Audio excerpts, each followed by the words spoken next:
Muy bien, Calidoscopio sigue y me olvidé hace un ratito atrás de presentarte a alguien que tenemos hoy acá y que es parte de un orgullo para nosotros. Estoy hablando de un historiador. Me saco el casco, porque si tuviera sombrero sería sombrero, para presentar a quién, a Pablo Camogli, a quien en particular yo le voy a hacer algunas preguntas, pero también lo va a hacer el inventor, lo va a hacer Trico seguramente y lo va a hacer nuestro personaje que se llama Ulises Demente, un periodista coherente que hoy reinicia su tarea acá en la televisión en la propuesta de Calidoscopio. Pero hablando de Pablo Camogli, este historiador con este camarógrafo excepcional que tengo del otro lado, pregunta, Pablo, para vos, que sabés tanto de historia, lo que nos está pasando a toda la sociedad, al mundo entero, es parte de un proceso histórico, obviamente, pero como situación histórica, la pandemia no se presenta solamente ahora, o la situación de salubridad y el desajuste en la salubridad de toda la humanidad, tiene varios acontecimientos a lo largo de la historia del hombre. ¿Podrías, por favor, Pablo, citar algunos como para tener nosotros un entendimiento de que lo que estamos pasando ya lo vimos antes, ya nos recuperamos y obviamente vamos a salir fortalecidos de todo esto? Pablo, desde la historia, ¿cuáles son estos momentos justamente que determinaron diferentes situaciones que hicieron cambiar a las sociedades? ¿Nos podrías marcar algunos de ellos, por favor? Muchas gracias. Me pongo el casco y espero tu respuesta. Las grandes crisis provocan cambios en la humanidad y a lo largo de la historia esto ha sido así.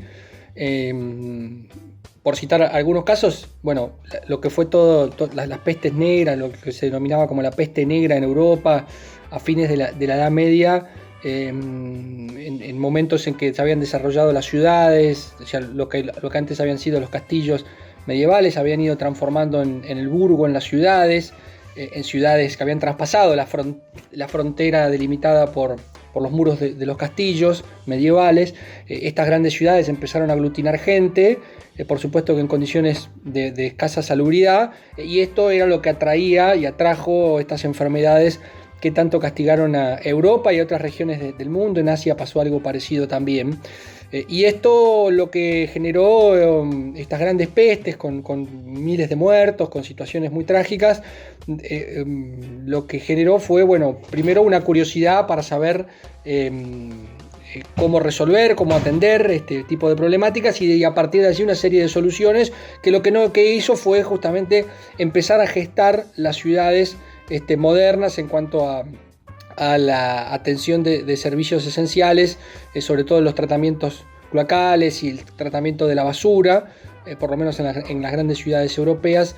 Esta crisis de la salud generó un cambio muy fuerte que es el que abre paso después a la modernidad en Europa por lo menos. Y otro caso similar, ¿no?, desde la salud tiene que ver con lo que fue la Segunda Guerra Mundial, la salida de la Segunda Guerra Mundial.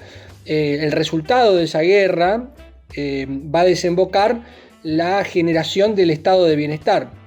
Un estado de bienestar que lo que buscaba era justamente generar condiciones de vida en la mayoría de los habitantes de los pueblos, de las ciudades, de los países, que les permitiera vivir dignamente y no cayeran en los totalitarismos, ni en el nazismo, que era, digamos, el gran enemigo que se había derrotado en la Segunda Guerra Mundial, y el comunismo, que era el otro gran enemigo que por lo menos desde el mundo occidental asomaba como un peligro, y la única forma o la mejor forma para evitar que las sociedades cayeran en esos totalitarismos era mejorando la calidad de vida. De allí nacen y surgen los estados de bienestar, que significan darle a los trabajadores un sueldo digno, condiciones laborales dignas, a las sociedades condiciones de vida dignas, con vivienda, con educación, con servicios públicos.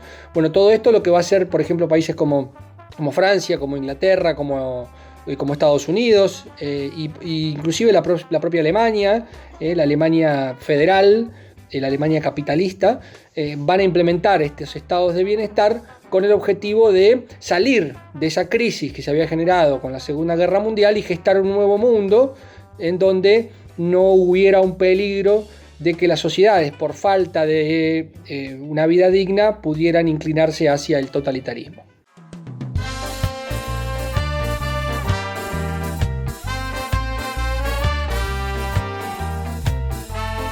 ¡Quédate en casa! ¡Quédate en casa! Sí, quédate en casa, jugá, divertite, habla con tus amigos, llamalos por teléfono, mandale un mensajito y preguntale qué están haciendo justamente en este periodo donde tenés que seguir estudiando, pero no te podés mover Así que quédate en casa, no te muevas y seguí mirando Calidoscopio.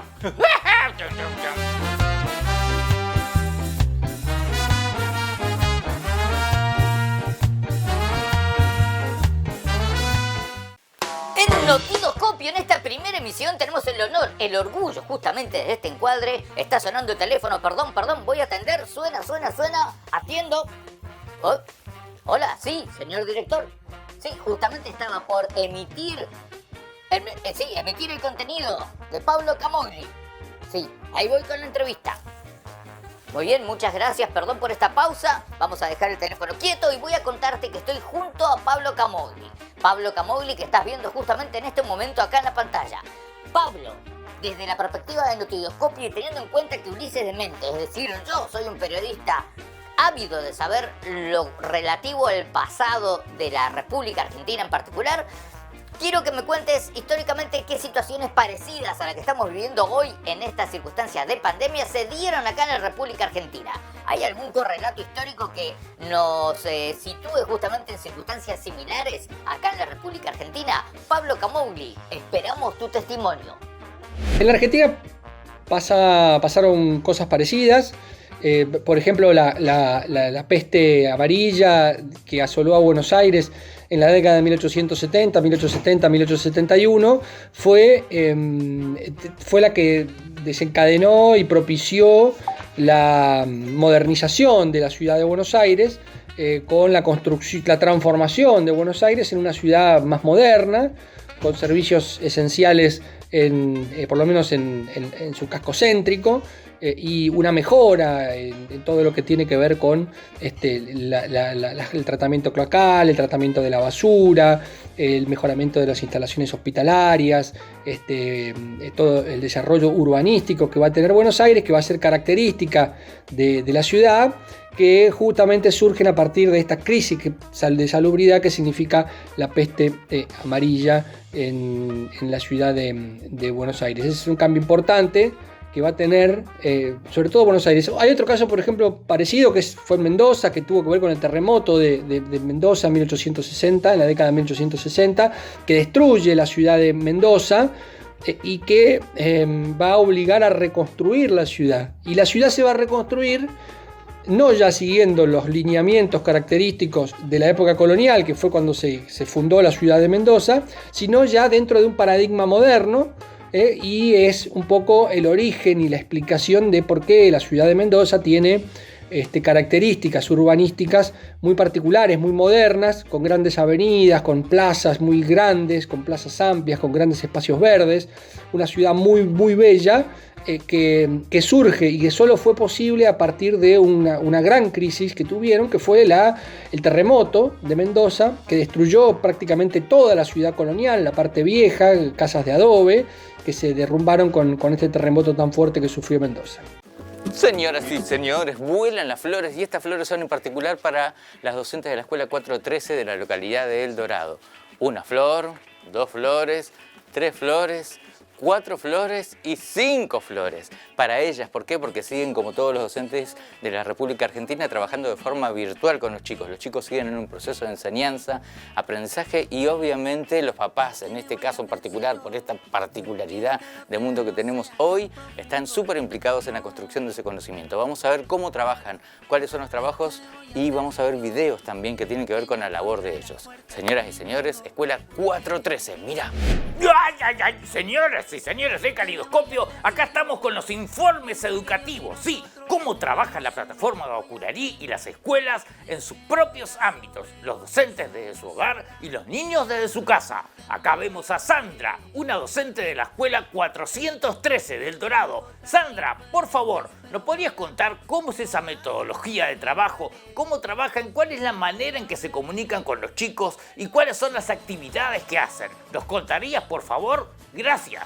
Hola, ¿cómo están? Mi nombre es Sandra, soy maestra de la Escuela 413, Hipólito Vieites, ubicada en la ciudad de El Dorado, precisamente en el kilómetro 6. La institución cuenta con una matrícula aproximada de 400 alumnos, funciona en el turno mañana y tarde. acompañado por un plantel docente importante, guiado por la señora Estela Rieger, vicedirectora, y la señora Elsa Olmedo, que es la directora.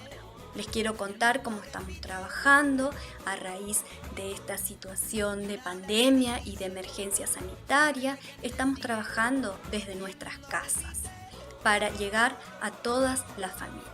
Al principio esta situación nos tomó de sorpresa, pero una vez organizados, iniciamos nuestra tarea utilizando todos los recursos tecnológicos, las herramientas digitales con las que contamos. Utilizamos la plataforma Wacurarí como una manera de comenzar a trabajar, porque allí encontramos todos los contenidos para todas las áreas y todos los niveles de la educación primaria. Entonces conformamos los grupos de WhatsApp, donde incluimos a todas las familias, y empezamos a trabajar en esta nueva experiencia pedagógica desde nuestros hogares. Musical Gem, todo en equipamiento de audio y sonido y un mundo de instrumentos.